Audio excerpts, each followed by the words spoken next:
Hey guys, welcome to JasonWhiskyWise and myself, Jason, bringing you whiskey review number 55, where today we're going to review the Highland Park 15-year-old, which I'll just show you there up on screen. Now I did pick this miniature up in an actual set, which if you missed the last video, be sure to check it out. I picked up this set and it includes a 12-year-old, the 15-year-old, which we're going to review today, the 18-year-old, the 25, and also the 30-year-old. And the 25 and 30 cost a good around about 30 to 60 pounds for the miniature, and this set I paid $29.99. It was a special offer which they had in the shop. I was like, I have to buy that. So really good stuff. Now they do sell this also on Amazon. I think a couple of whiskey retailers as well do sell it online. It's around about 70 to 80 pounds, which I think is very worth it because you get the 25 and the 30, which together is around about 80 to 90 pounds. And then including the 18, which you're talking about at least 100, sorry, not 100, 10 pounds, and then the other two respectfully around about maybe combined 12 pounds, 15 pounds. So the whole set should be worth more than 120, but online I think it's around about 80 pounds if you can pick that up online. So I bought myself a little dram of the Highland Park 15, and let's get started with my video review. Now, the actual big bowl, which looks exactly like this but bigger, ping it over there for you guys so you can see how it looks. And let's begin with my review style structure. It begins with the age.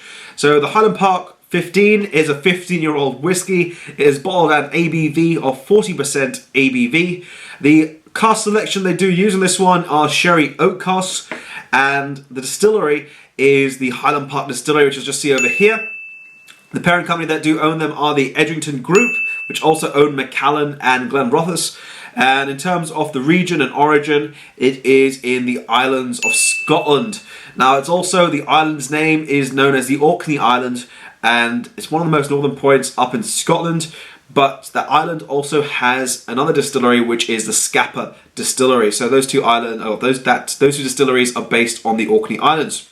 Now, in terms of price point of view, this one does have a very interesting price. For the full-size bottle, you're looking at minimum £72 for a full-size bottle, which is rather pricey if you do ask me. In terms of exclusivity, it is not exclusive, but there has been talk about it that it might be discontinued. And in terms of caramel colouring, no caramel colouring. So this is all natural whiskey in here, which is brilliant. So let's begin.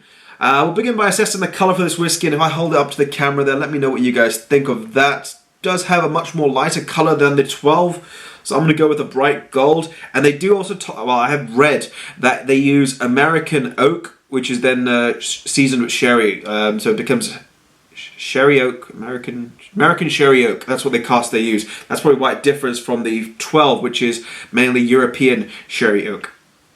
So I'm going to go with more along the lines of a bright gold. So next, let's move into the nose of this whiskey. To begin the nose on this whiskey, you're getting lots of citrus notes, and this is more literally lots and lots of limes put together, sort of like you're juicing them. You're getting the peel, everything all together. Also a bit of lemon peel, no real sort of oranges or grapefruit on this one whatsoever. I'm also picking out sour green apples with a light sort of smoky note, which is that classic Orkney peat, a little bit of herbal peat. What reminds me also of malted barley coated in a jacket of honey, but this is more towards a soft, sort of very thin honey. Well, there's also a very interesting sort of sweet but also salty note, which sort of reminds me of a dessert, but it's like actual sugar, well actually actual salt pieces coated in sort of a sugary syrup. It's very, very interesting nose. But lots of limes, definitely lots of limes and sort of sour fruits in this one. Let's move into the palate of this.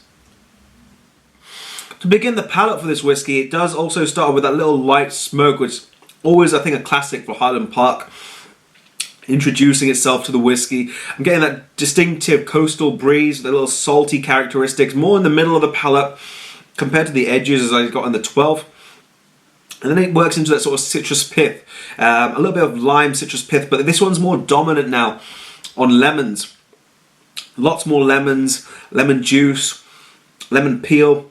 It's actually more dominant on lemons on the palate, which is surprising because on the nose I thought it was lots of lime. So really big difference in contrast in terms of the citrusy notes. It also works into a slight sort of peppery spice, but this is like a white pepper, a little bit milder. And then you get sweeter notes making themselves through, a little bit of dried fruit, more towards sultanas. And it sort of reminds me that salted character comes back in again and reminds me of a salted toffee. Really interesting on the end there. So next we'll move into the finish for this whiskey and I'll give you my overall conclusion. So into the finish. So into the finish for this whiskey, it does have a very short, premature ending to this finish. I was expecting it to prolong itself a little bit longer, but it does end very quickly. You get the little combination of spices, but more the citrusy note really sits itself there with a dry oaky note, which really dries out the palate a little bit too much. And with that, the finish sort of just ends there in its tracks. So on that note, it's gone. So on that note, I'm going to give my rating for the whiskey. And I actually thought the 12 was a lot better, but that was my opinion, but I'll explain that as we go through. So in terms of rating, I'm going to give it a 83 out of 100. My reason behind that, I just felt it didn't give me so much. It's mainly just literally lemon, lime, a little bit of peppery notes, and a little bit of sort of a very subtle smoke. I had to almost search for it, and that's one thing I spent a lot of time when I was reviewing this whiskey, trying to find that smoky character. I felt it's almost too gentle that you would almost unnotice it if you didn't know they used peat in this whiskey. In terms of the finish as well, I found that was just too short for my liking, and at £72 in terms of price point, is it worth it? I feel that is a bit too steep, and it needs to be more down into the one about £40 to £50 price bracket. Around about 70 I think is just too high for a price point on this whiskey. But on that note, it is a very nice whiskey. It's not overly complex, but it has its own respect. I just feel the price just takes away so much from it, and at the same time the finish just a little bit too oaky and sort of finishes too early. So on that note, I'm going to give it an 83 out of 100. Let me know what you think if you've tried this Highland Park 15-year-old, or if you're thinking about buying one. Try a dram, let me know. Be sure to check out my social medias, which will be on my Facebook, Twitter, and Instagram. And check out the latest video, which should be over here, the Highland Park 12-year-old. Be sure to click my subscribe button over there, and I'll leave some other videos over here towards when I upload them. But on that note, this has been JasonWhiskyWise, and I'll catch you all for the next video.